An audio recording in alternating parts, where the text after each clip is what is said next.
জামাতের এক চতুয়া তিনি বাইতুল মুকাররমে ইমাম সাহেব সম্পর্কে এমন একটা মিথ্যা অপবাদ দিল, আমি অবাক হয়ে গেলাম। বাইতুল মুকাররমের ইমাম সাহেব নাকি বলেছে কোরআন শরীফ না বুঝে পড়লেও সওয়াব হয়। অবশ্যই এটা তো কোরআনেই আছে। আল্লাহ পাক বলছেন ওয়াইজা কুরিয়াল কোরআন, যখন তোমাদের নিকটে কোরআন তেলাওয়াত করা হয় তাহলে কি করো, ফাসতামিউ লাহু, তোমরা মনোযোগ সহকারে শুনো, ওয়াংসিত এবং চুপ থাকো, আল্লাহ তুরহামুন, তাহলে তোমাদের উপরে আল্লাহর রহমত আসবে। এখানে তো আল্লাহ পাক বলে নাই যে কোরআন এখানে বুঝো, বুঝলে তোমাদের উপর রহমত আসবে। কোরআন শুনলেই হবে, বুঝো আর না বুঝো। কোরআন বুঝো আর না বুঝো, শুনলেই সওয়াব হবে। বাইতুল মুকাররমের ইমাম সাহেব তো এই কথাই বলেছেন। দ্বিতীয়ত উনি একটা কোরআন আয়াতে উল্লেখ করেছে, সেখানে বলছেন আল্লাহ কোরআন বুঝি পড়তে বলছেন। ওনার আয়াতটা হলো আফালা তাআকিলুন, তোমরা কি বুঝো না। আল্লাহ বুঝতে বলেন আর উনি মানুষদের না বুঝে পড়তে উদ্বুদ্ধ করছেন। কত বড় খবিস, নাউজুবিল্লাহ। এটা হচ্ছে জামাতের কলবে সালেমের বক্তব্য। মানে ওদের তো হিংসা নাই, ওরা একদম মধুর কথা বলে। আমি পুরাটা পড়ছি, দেখেন জামাইতিদের ভাষাটা দেখেন। এরা যে ইসলামের বড় দুশমন, এরা যে ইসলামের কেউ না। এই ভাষাটা পড়লি আমি আপনারা ক্লিয়ার হয়ে যাবেন। দেখেন ওনার ভাষা দেখেন। বাইতুল মুকাররমে জাতীয় মসজিদের খতিব বলেছেন কোরআন না বুঝে সহি শুদ্ধভাবে পাঠ করলে প্রতি অক্ষরে 10 নেকি। আসলে কোরআনে কোথাও এমন বলা নাই। উনি এসব কথা নিজ থেকে বানিয়ে বলছেন, যা কোরআনের সাথে সাংঘর্ষিক। কোরআন বলছে বুঝে কোরআন পড়তে। আল্লাহ বলেন আফালা তাআকিলুন, অর্থ তোমরা কি বুঝো না। আল্লাহ বুঝতে বলেন আর উনি মানুষদের না বুঝে পড়তে উদ্বুদ্ধ করছেন। কত বড় খবিশ, একজন আলেমকে খবিশ বলতেছে। আমি ভিডিওতে আপনাকে স্ক্রিনশটে তার চেহারাও দিয়ে দেবো। মানে তার সারা শরীরে আপনি কোথাও ইসলাম খুঁজে পাবেন না। আর তিনি একজন আলেমকে বলছেন খবিশ। আর আমরা বললেই তখন বলে এই যে দেখো, কমি মাদ্রাসায় হিংসা ছেলে বাঁচা দেবে। এক বুড়া আছে না, বুড়া যে উত্তরবঙ্গের এক বুড়া, কি নাম, বদরুল রশিদ। এই বুড়া জীবনে কোরআন হাদিসের কথা মানে খালি কিসসা কাহিনী কয়। এই বুড়া আজাজিল বলছে যে কওমি মাদ্রাসায় ওই দর্শি নিজামের সাথে আর একটা সিলেবাস পড়াই, হিংসার সিলেবাস। তো তোমরা এটি কি, এই যে বললা, এটা কি হিংসা না? এই খবিসের বাচ্চা খবিসরা, এটি কি হিংসা না?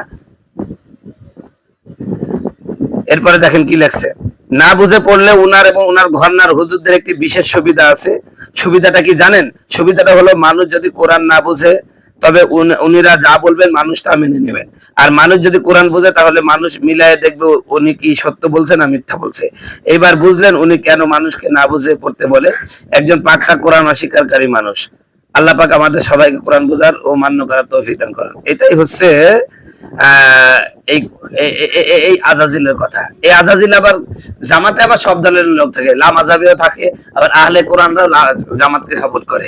এই দেখেন উনি যে আহলে কোরআন, মানে আহলে কোরআনদেরকে স্পষ্ট কাফের ঘোষণা করা হয়েছে। কারণ যারা আহলে কোরআন, ওদের আব্বার ক্ষমতা নাই যে হাদিসকে না মেনে কোরআনকে আল্লাহর কোরআন হিসেবে প্রমাণ করা। উনি বলছেন সালামুন আলাইকুম তিবতুন মুবারাকাতান তাইয়িবা। বুঝতে পারছেন? এখন এই যে বদমাইশ লোকটি বলল যে কোরআন না বুঝে পড়লে সওয়াব নাই, উনি একটা আয়াত দিল, মনে করছে আসলে অল্প বিদ্যা ভয়ঙ্কর। আল্লাহ পাক বলছেন, এই জায়গায় বলছেন আফালা তাআকিলুন, তোমরা কি বুঝো না। এখানে কি বুঝাতে বলছে? এখানে কি বলছে কোরআন বুঝো না, এই কথা বলছে। এর আগে এত আছে। আগে আল্লাহ পাক দৃষ্টান্ত দিয়েছেন কাফেরদেরকে যে আল্লাহর কোরআন সত্য, আল্লাহ সত্য, আল্লাহর রাসূল সত্য, জান্নাত জাহান্নাম সত্য এবং পরকালে মানুষকে আবার পুনরুত্থিত করা হবে, এই বিষয়টা সত্য।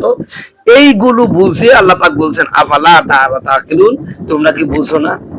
আল্লাহ কি করেন, আকাশে মেঘকে বলেন মেঘ অমুক জায়গায় চলে যাও, এরপরে মরা জমিনের উপরে এই মেঘটা পড়ে, এরপরে ওই শুকনো জমিনটা মেঘের পানি পেয়ে আবার কি হয়, সজীব হয়ে যায়, সেখান থেকে গাছপালা উৎপন্ন হয়, ফসল উৎপাদিত হয়। আল্লাহ রাব্বুল আলামিন মূলত এই কথা বোঝানোর পরে বলছে, এই যে এত কিছু বুঝালাম, আফালা তাআকিলুন, তোমরা কি বুঝো না যে আল্লাহ তোমাদেরকে আবার পুনরায় পুনর্জীবিত করবেন। আল্লাহ এই কথা বুঝাচ্ছে। এখানে বলছে যে কোরআন বুঝো। যদি এটাই তোর আয়াতটা চূড়ান্ত হয়ে যায় তাহলে ওয়াইজা কুরিয়াল কোরআন ফাসতামিউ লাহু ওয়ানসিতু লাআল্লাকুম তুরহামুন, এই আয়াতটা কি? এটা কি আল্লাহর কোরআনের আয়াত না? এই আয়াতটা কি বুঝার কথা বলেছে? আল্লাহ বলছেন কোরআন শুনলেই, তুমি বুঝো আর না বুঝো, শুনলেই। এখন এরপরে শুনলেই সওয়াব পাবে। এরপরে বলি এই আহলে কোরআন, এই আজাজিলকে বলতে চাই, আরে আজাজিল, তুই কি কোরআন সব বুঝিস? আলিফ লাম মিম, আলিফ লাম রা, তাহা, ইয়াসিন। তোর আব্বার ক্ষমতা থাকলে অর্থ বোঝ, বল এর দ্বারা কি বুঝাইছে, বুঝা। তুই তো কোরআন বুঝিস না, তাহলে তুই ওই আয়াতগুলো পড়লে তো সব পাওয়ার কথা না, তোর বক্তব্য অনুযায়ী।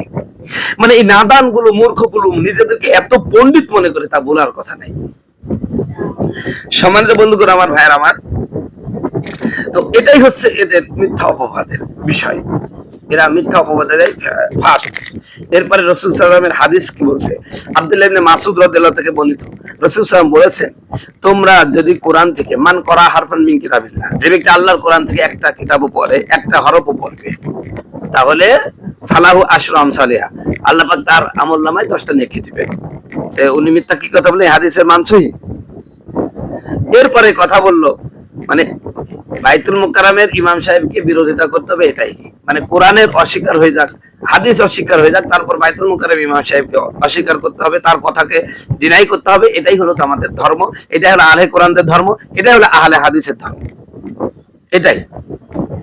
আর এরা আমাদেরকে বলে আমরা নাকি কওমি মাদ্রাসা খালি হিংসার সিলেবাস পড়াই। এই বুইড়া, এই উত্তরবঙ্গের বুইড়া ফজলু, এই রশিদ, ফজলু রশিদ, বল হিংসা কাদের মধ্যে? তোদের মনে তো বেশি, তোরা বিভিন্ন জায়গায় প্রচার করিস। আর বাইতুল মুকাররমের ইমাম সাহেব বলেছেন যে কোরআন বুঝো আর না বুঝো তোমরা সওয়াব পাবে। এর দ্বারা তো উনি কোরআন না বুঝার প্রতি উদ্বুদ্ধ করছে না, বরং কোরআন বুঝানোর পরে আরো উদ্বুদ্ধ করছে। কারণ মানুষ বুঝবে যে কোরআন না বুঝি পড়লে যদি 10 নেকি হয়, তাহলে যদি আমি বুঝি পড়ি তাহলে আল্লাহর কাছে আরো নিকটবর্তী হবো, আরো সওয়াব পাবো। এটা তো প্রমাণ করে না যে কোরআন বুঝতে হবে না। এটা তো আমাদের হচ্ছে বাইতুল মুকাররমের ইমাম সাহেব এই কথা বোঝাতে চাচ্ছে না, বরং তিনি কোরআন বোঝানোর পরে আরো উদ্বুদ্ধ করছে। কারণ না বুঝি পড়লেই যদি এত সওয়াব হয়, তাহলে বুঝি পড়লে তো আরো আরো আরো সওয়াব হবে।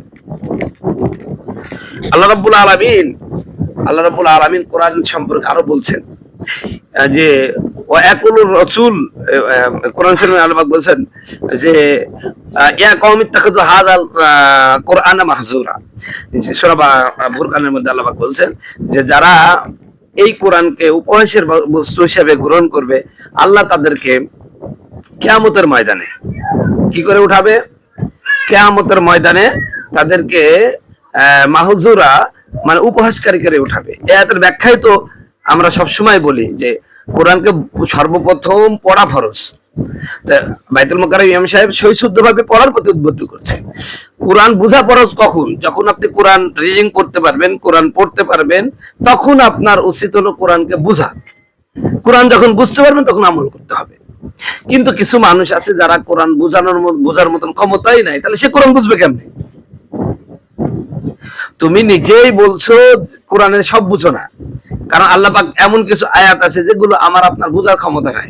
আল্লাহ পাক কোরআন শরীফের আয়াতগুলোকে ভাগ করে দিয়েছেন, একটা হলো মুতাশাবাত, একটা মুহকামাত। মুতাশাবাত আয়াত আমরা কি বুঝি, তাহলে আমি ওগুলো পড়লে সওয়াব পাবো না? মানে নাদানির একটা শেষ থাকার দরকার রে ভাই। অতএব হিংসা এদেশের কওমি আলেমদের মধ্যে নাই, সবচেয়ে বেশি হিংসা আছে জামায়াতীদের মধ্যে, আহলে কোরআনদের মধ্যে এবং আহলে হাদিসদের মধ্যে। এই তিনটা দল মিলেই জামাত ইসলাম।